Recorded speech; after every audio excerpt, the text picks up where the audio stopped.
To keep the runtime low, this recap has been heavily annotated with specific details. Please read as well as watch. Today's challenge is filming recap number 11 of our long-term Edge of the Empire campaign. It may not be a challenge in terms of time. Our gaming has been horribly interrupted by work schedules, by personal schedules, and by new responsibilities that all of us have taken on, from additional jobs to editing to babies. So there's lots and lots of stuff going on, which has been interfering with how often we can game, although we still talk about the game a lot. So we get to play tomorrow, and the largest single number of us gathered together in one room will be taking place tomorrow. For the last few months, some members have been joining the game via Hangouts. So some of us are in the coffee shop, and some of us are joining by Hangouts. Hasn't been ideal, I think. The Hangouts experience makes it very difficult to hear what's going on because, the mic doesn't distinguish between all the different noises, and coffee shop has music and chairs and tables scraping and things. So their tenacity and in sticking with the game has been much appreciated. But lately, none of us have been able to play. Well, tomorrow we play, and so this recap, finishing this recap before tomorrow, seems like a good idea. Of course, I've been challenged by the group to see if I can remember everything. We'll see.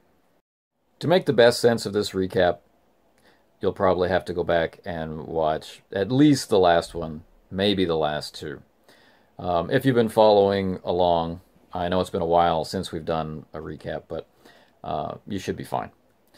So, our group has escaped the clutches of the Empire by a combination of treachery, bravery, deceit, awesome piloting, bravery, in case I haven't said that already, and a little bit of luck. And instead of making a run for it, they double back to the planet they've been operating on for the last little while, which is in the midst of convincing itself it wants to rebel. It has lots of good reasons to rebel, but until just hours before, really, they have been sabotaged by Imperial agents, Imperial intelligence agents, within their own government. But thanks to the actions of the player characters, this information is out there, and their ally, the planetary governor, is taking steps to right some of the wrongs which have been taking place, which of course puts a big target on him. And they have some serious repairs that need to be taken care of on the Archon. And they've got good contacts here. This is a planet with a certain reputation for dealing with ships, so they think they're going to continue to work with, fomenting a little rebellion and tie up any loose ends. So they sneak back on world, and they make contact with Tenloss. They get put in touch with people who can take care of the repairs to the Archon. They manage to swap some information so they can afford the massive repairs that need doing, and they find out they're going to be there for 5 days. What's going to happen? So part of what's going on in the background is this rebellion is building. And thanks to the mass combat rules, which were released in Lead by Example, this got to be pretty cool. We'd already seen a short version of the mass combat rules, which I'd used before. You can find them in Onslaught at Ardor 1, but this is just one page, and you can do a lot more with the stuff which is in Lead by Example, and we did. In fact, during the period of time that this recap covers, we had the 8-day rebellion, which actually didn't last 8 days, but that's how it became known in the press. The Empire is not going to be willing to let this planet go. They've invested too much, and it's in too important a place to allow this to happen. So, our group wants to make sure that their new ally, the governor, is okay, And of course they want to get these repairs done. And certain members of the group, Captain Paul Hyland, T3, and Moss, have a growing interest in the rebellion. Some of them even have duty. And so all of these factors are keeping them here. And with that is the sense that maybe they're overstaying, not their welcome, but they should have left. There's that sense that it's too dangerous. They really should have run. I'm endangering the mission, that kind of thing. So there's an interesting atmosphere. And of course, as they're waiting for the ship to be fixed, and they're getting involved with the local underground, and they are contacted. They get a message from the operative which escaped a while back. The operative is our version of an inquisitor. And so he basically says, we have captured the governor. Come and get him. Bald-faced challenge. They know where the governor's being held, and they don't want to back down from this challenge. And I find that interesting. They are going to go, and they are going to try and rescue him. Which means they need to break into yet another Imperial installation. Now at this point, the rebellion has been fighting in the streets, it's been demonstrations, it's been things like that, very small scale, and we haven't really seen any of it. And where they're going is, a building kind of like the UN, very large tower up in the mountains, and it has been taken over by the Imperials. They have requisitioned its usage from the planet, and this was okay a few weeks ago, and now it's not. Now this is a rallying point for those who are dissatisfied with Imperial presence. So it's here that the governor is held. And there's not a lot of talk about how they're going to infiltrate this compound, sneak in and get the guy out. And in fact, as it goes on, they end up simply bringing their landing craft on the roof. They want to do it as fast as possible. They know exactly where he is. Henry can sense him with the Force and can sense the Inquisitor as well. And he and Gaumon are ready. They're going to deal with this. They're going to make sure the governor gets out. And Tyra, their teen Force-sensitive ally, who's going to be, we all feel it, is going to be Henry's student, is there. And everybody went. So the whole group lands on the roof. Moss is flying. T3's handling security concerns. Stormtroopers are coming up toward the roof. Gaumon leaps out to deal with them. Henry's going to go for the governor and for the operative. And as they set down, the roof collapses. Ship's okay, they're okay, but the whole roof gets pulled down, right? And, what's going on?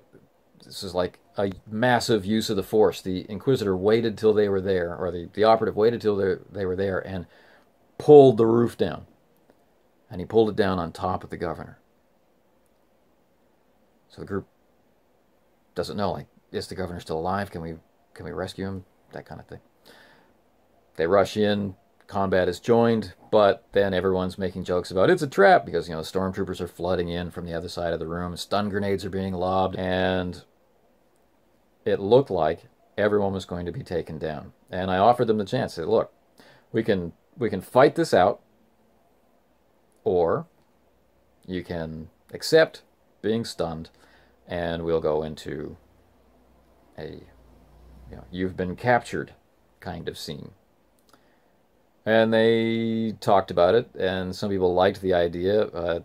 Henry's player didn't like this idea at all. He said, no, I want to fight to the last. And so everyone got on board with that idea. And, Moss, who is, building up his abilities as a diplomat, he sees that, the group is flagging. They're about to surrender. So with some inspiring rhetoric, he goads them back into action, which is just enough for Henry to turn the tide, throwing huge pieces of the fallen roof. He's able to break up the stormtrooper formations. The operative is out on his feet and is no longer a threat. They've got to escape. They grab up the governor, and they're trying to get out of there. They recognize that to survive, they need to get out. Now, Gammon is somewhere fighting his way through the hallways, and they hope they can regroup with him. He's got their back, that sort of thing. They get back out onto the roof, trying to load up, and we get another amazing act of heroism. Due to all this chaos and whatnot, it doesn't look like they're going to be able to pull off without stormtroopers being able to shoot them out of the air. And Highwind chooses to stay behind, and he's going to fight a delaying action while they make their escape. And I mean, he definitely wants to be rescued. Don't take it the wrong way, but he's willing to sacrifice himself temporarily so that the injured and the very young can escape, and then everyone should come right back and get him. And I mean, this was a great scene, but Henry refuses to allow this to go either, and manages to snatch him from the jaws of capture again. Everyone makes their escape, but now, of course, they're in this craft, which is definitely, I mean, it's okay. It's fairly well armored, but it's not going to be able to stand up to starfighters. And Moss is flying like a madman, trying to evade detection. And rescue comes in the form of the Planetary Air Force. These starfighters come in, and battle is joined in the skies over top of this building, which is somewhat iconic and representing the struggle of this world for freedom, this brand new struggle. And so this is the real birth of the rebellion on this planet. The characters were there and are essentially responsible for the spark that set it off. And they've got with them the governor. Well, long story short, they make their escape, harrowing as it is. And the governor's sons are among the starfighter pilots who are fighting in the skies. And on that day and the next day, the tide of battle is on the side of this brand new rebellion. And that's kind of exciting. And we're going through using the rules in Lead by Example to talk about how this conflict spreads across the planet and how the different forces are joined, the different locations where it's happening, and a mismatch of forces. And the Empire, of course, they didn't have an occupying force here. They just had more of a demonstration force. They had more than enough troops to protect their holdings on the planet and give a strong sense of the Imperial presence. But it wasn't enough to deal with a full planetary rebellion. So, of course, reinforcements are called and must arrive, so that the time limit for operations is very limited. And so, with the escape from the tower, that session ended. When we joined the next time, I had played out the events of the coming days. The governor is in hospital. Captain Paul Highwind is in hospital. Moss is out fighting with the rebels. Henry's kind of lying low because he doesn't want to endanger the mission, but is serving in a defensive capacity. And each of the characters, through the way that this system works, is able to distinguish themselves and make a mark on this massive eruption of hostilities across the planet. Moss is injured in battle. T3's gathering and sharing lots of essential information. Moss is assisting with that. Henry is training troopers. Henry is trying to begin Tyra's training. And, Gammon is out on stealth missions and retrieval missions, rescuing fallen troopers and rebels and things like that. So all of this is done at high speed because we know that we simply don't have the time, and our schedules are it was at this point that our schedules were starting to be interrupted on a regular basis. You know, we'd have plans to play and then have to cancel. So we couldn't play out all of these events. So having the ability to compress these huge, you know, mass scale battles into a few rolls with very, very informative results, you know, from the narrative dice, that was really great. And being able to include the characters in there and have their presence affect the die pools and have their tactics affect the die pools, that was very satisfying. It's one of the better ways to do mass combat in a role-playing game that I found. So they need to get out of here because the freighter didn't escape.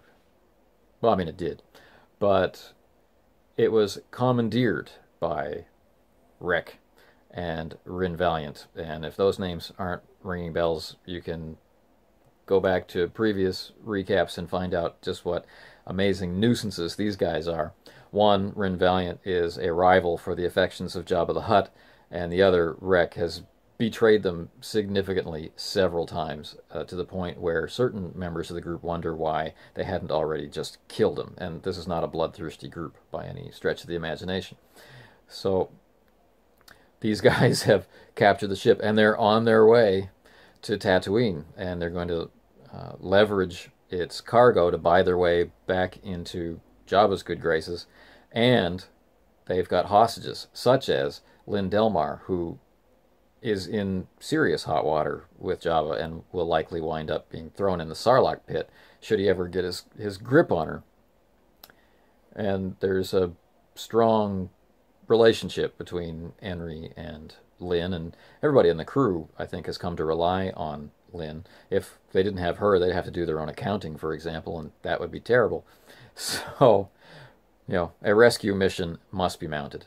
And they have, thanks to, you know, the excellent astrogation capabilities present in the group, they figure they can get to Tatooine before the freighter does.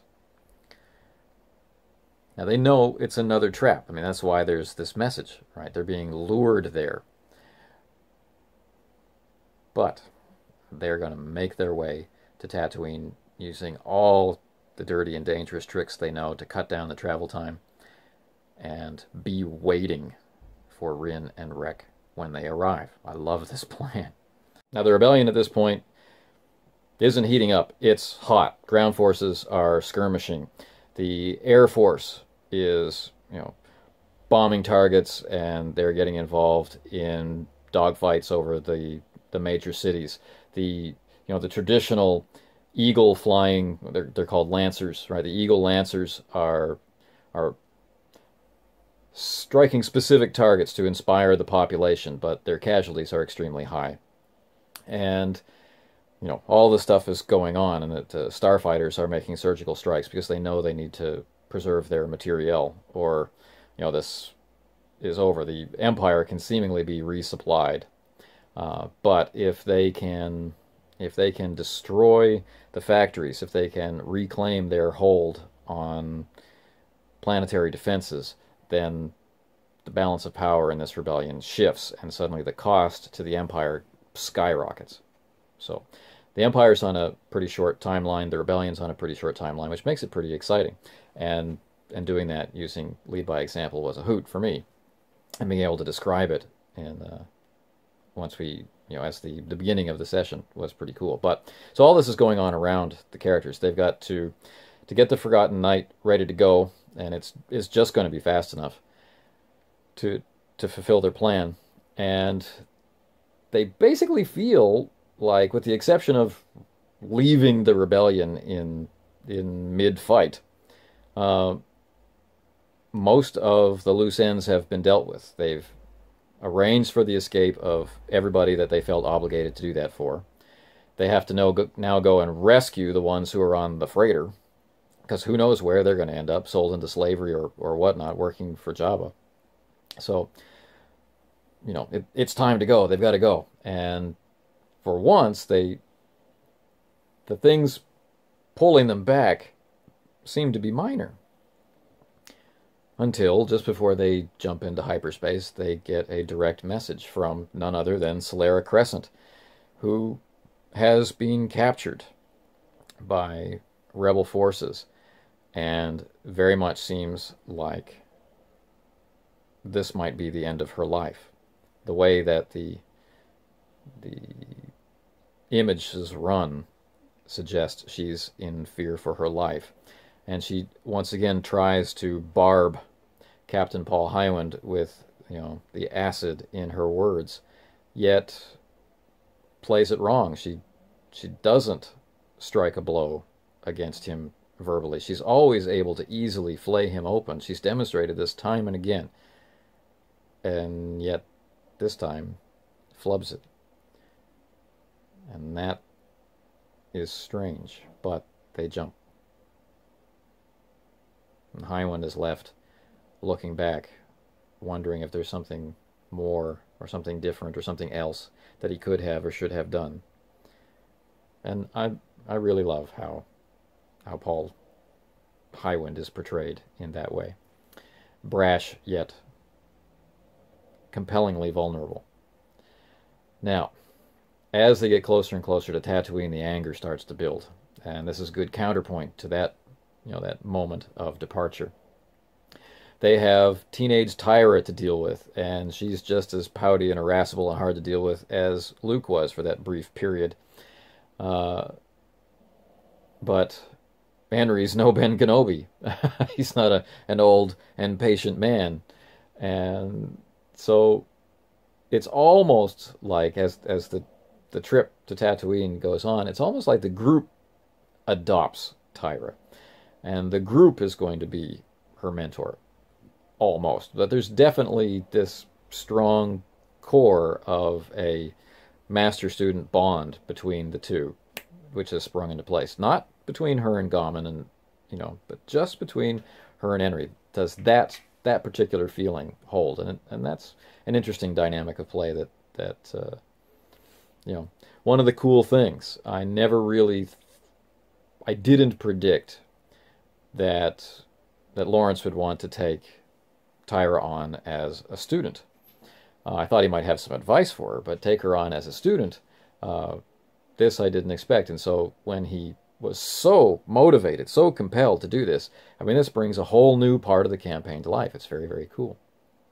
And she has talents which work in conjunction and coordination with T3. So that's nice that these two can start to work together and communicate together, and that opens up another avenue for T3 to be able to communicate with the group, which has been missing since we lost HK-85M.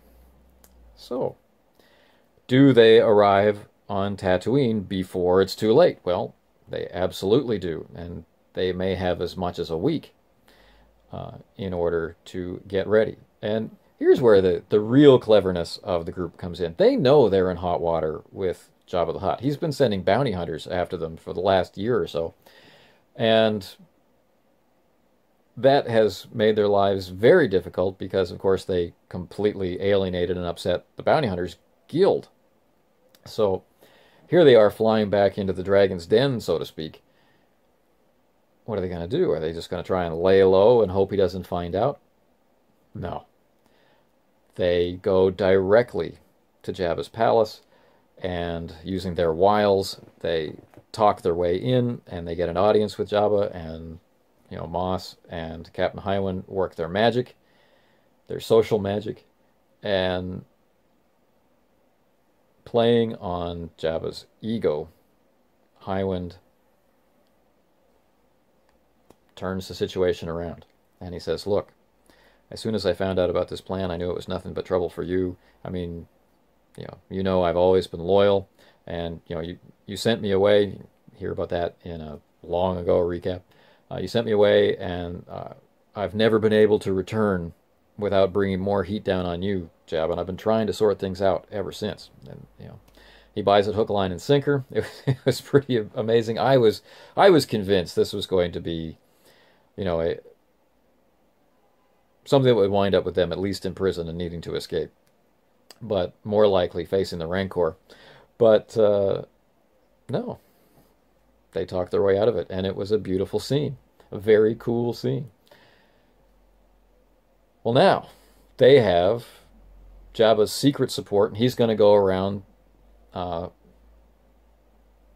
increasing the bounties and making it look like he hates Captain Paul Hywen more than ever before, so that when Rek and Rin arrive, they'll be, their greed will be triggered even more, that sort of thing. But this does mean that the group has to sneak around and keep a very low profile, and having a kind of a upset teenager in the group makes that a little hard. So we get into some hijinks in the markets in Anchorhead and whatnot, which eventually leads to the group recognizing that there's some weird stuff going on in Anchorhead. And, again, to make a long story short, their investigation brings them across a rebel cell. And the last time we played, they had, for whatever reason, tried to make contact with the rebels in the way that you'd make contact with smugglers. And it just doesn't quite seem to gel. I mean, they've never done it this way before. Every time they've had contact with the rebels have come to them, or they've been hooked up by a fixer or something. This time they're trying to find them, and they're proving to be elusive. But there are enough clues left, and Moss is pretty bright. The whole group works together really well, and they think, well, what if the rebels are actually hiding over here in this abandoned building? And everything that's been said and everything that's been implied would suggest that we shouldn't go there. So let's go there.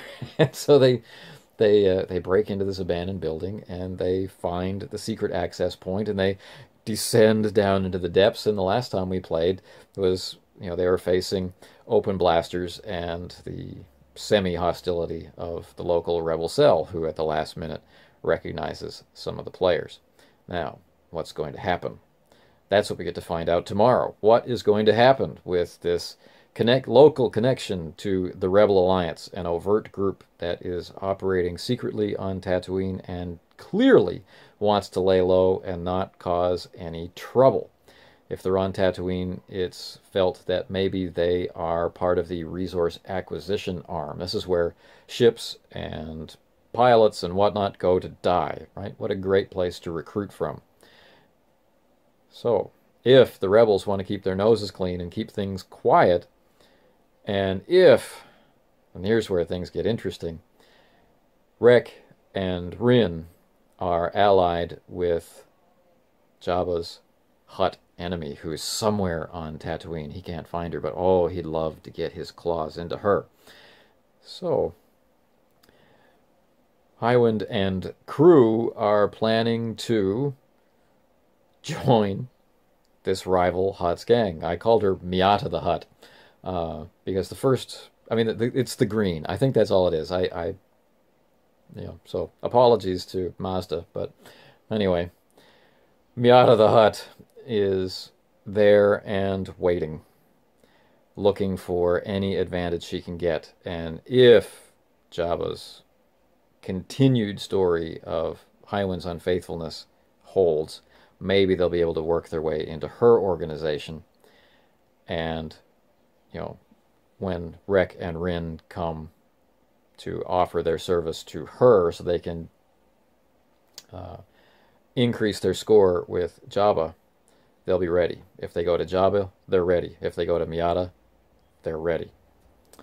So tomorrow, we see what happens. And so maybe 8 or 9 months from now, we'll have Recap 12.